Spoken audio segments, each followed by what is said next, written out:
পৃথিবীতে সবচাইতে শ্রেষ্ঠতম দোয়ার স্থান হলো মা বাবা।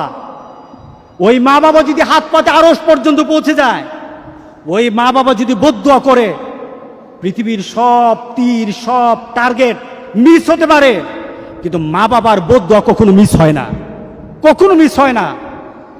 আর সন্তান মা বাবার জন্য যখন দোয়া করে, পৃথিবীর কোনো হুজুর, পৃথিবীর কোনো বুজুর্গ ব্যক্তির দোয়া কবুলের ব্যাপারে সন্দেহ থাকতে পারে, কিন্তু সন্তান যখন মা বাবার জন্য দোয়া করে, এই দোয়া আল্লাহ ফেলে দেয় না।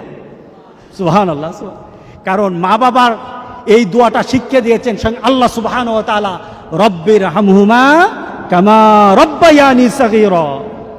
আপনি কবরে থাকবেন, আপনি প্রত্যেক নামাজে আপনার সন্তান দোয়া করবে আপনার জন্য, রব্বির হামহুমা কামা রব্বায়ানি সাগীরা। পড়েন, মা বাবার জন্য দোয়া করেন প্রতি নামাজে বলেন মা বাবার জন্য, রব্বির হামহুমা কামা রব্বায়ানি সাগীরা।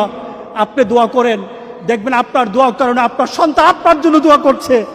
আপনাকে আল্লাহ যেন এমন সুযোগ করে দেয়, এমন কুলাঙ্গার সন্তান যেন আমাদের সন্তানগুলো আল্লাহ না বানায়। সবাই বলেন আল্লাহুম্মা আমিন।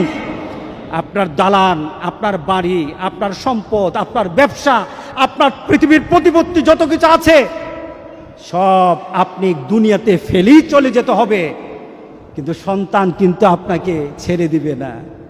সন্তান আপনাকে ছেড়ে দিবে না। ভালো সন্তান রেখে যাবেন, কবরে শুয়ে শুয়ে আপনার সন্তানের দোয়া পাবেন। খারাপ সন্তান রেখে যাবেন, কবরে বিপদ বিপদ বিপদ চলতেই থাকবে। আল্লাহ আমাদের সবাইকে হেফাজত করুক। আমিন বলি, আমিন বলি। আল্লাহু আল্লাহু আল্লাহ।